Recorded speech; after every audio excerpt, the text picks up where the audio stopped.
से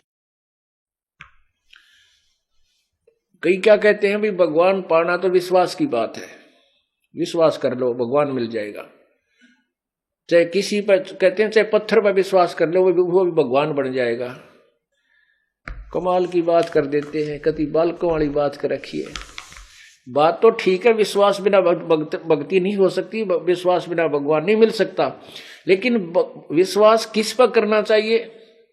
अब जोटे पर विश्वास कर ले क्या दूध देगा और उन्हें खूब बाखर खुआवे, बिनोड़े गिरे, वो कुछ भी ना दे, वो तो कुआ दे ही और तोड़ देगा किसी दिन। तो हमने भैंस लेनी पड़े या गाय लें और फिर वो नए दूध होगी हो ब्यागी हो, फिर उसको अच्छी तरह उसको खुराक खिलावा, चारा खिलावा, उसकी सेवा करे तो दूध वो देगी।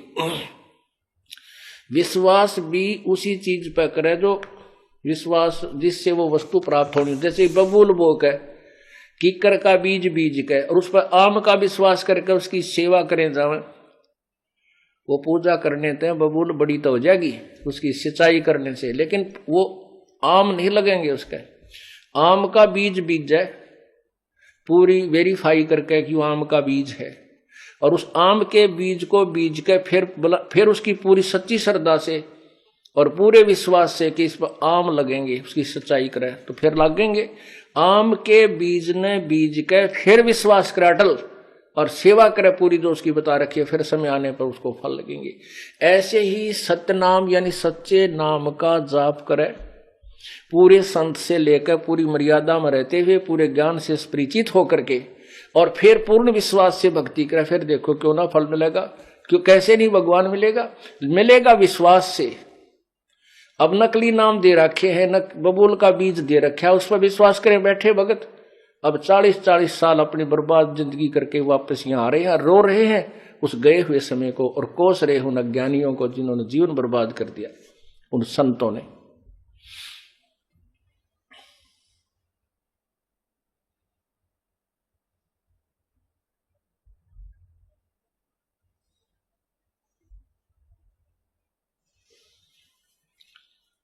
संपट सिलाकू साहेब कहते चेतन सार चलावे हैं, अंधा जगत पुजारी जिसका दुनिया का मन भावे है।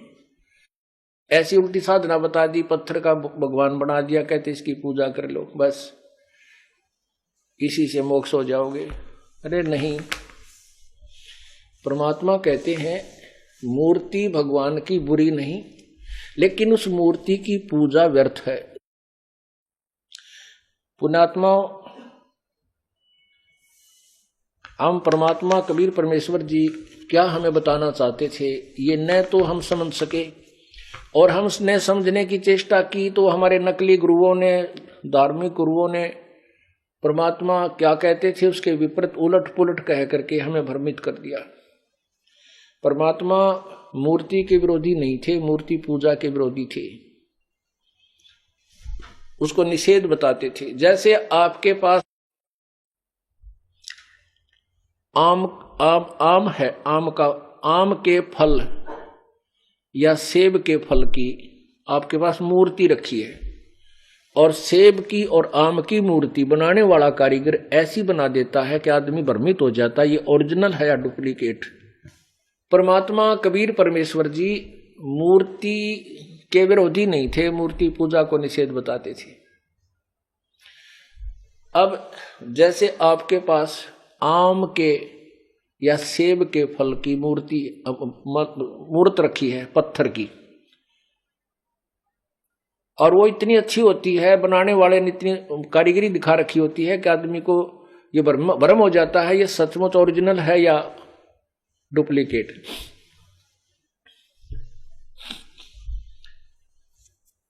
एक बार ये दास भिवानी स्टैंड रोड तक पे आम फल लेने गया, मेरे से पहले उस दुकान पे एक व्यक्ति खड़ा, वो कहने लगा भाई वो ऊपर वाले आम दे मुझे, वो ऊपर रखे, वो सबसे वो कॉलम से बना रखे थे उसने काट के, ऊपर सबसे ऊपर वाले मुझे नकली पत्थर के रखवा रखी सुंदर मूर्ति, और पूरा कॉलम भर रखा उनसे, बहुत सुंदर। नीचे वाले तो शाम का समय था, वो सारे तकरीबन खरीदने वालों ने छांट छांट कर खरीद लिए थे, वो फिर थोड़े बहुत रह रहे थे, वो अच्छे नहीं लग रहे थे देखने में।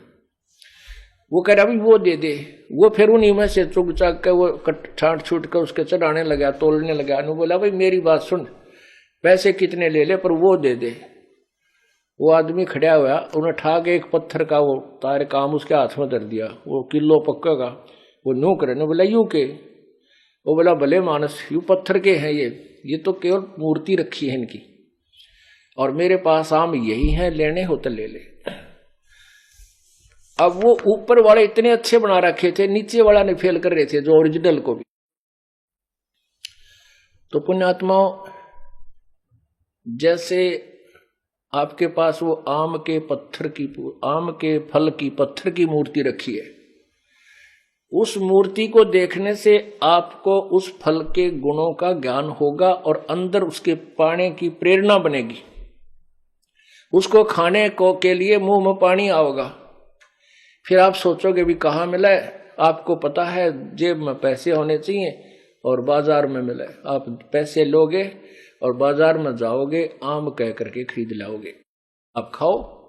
अब उस आम की मूर्ति में वो गुण नहीं है जो आम के फल में है।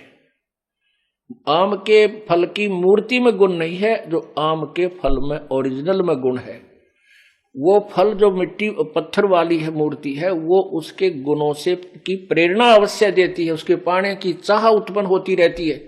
इसलिए मूर्ति बुरी नहीं है, लेकिन वो मूर्ति वाला फल मिलेगा कैसे, उस विधि का पता होना चाहिए। पहले मजदूरी करे, मजदूरी करके पैसे जेब में ले और फिर बाजार में जावे और मंडी से फिर आम तो लेकर फिर गट गट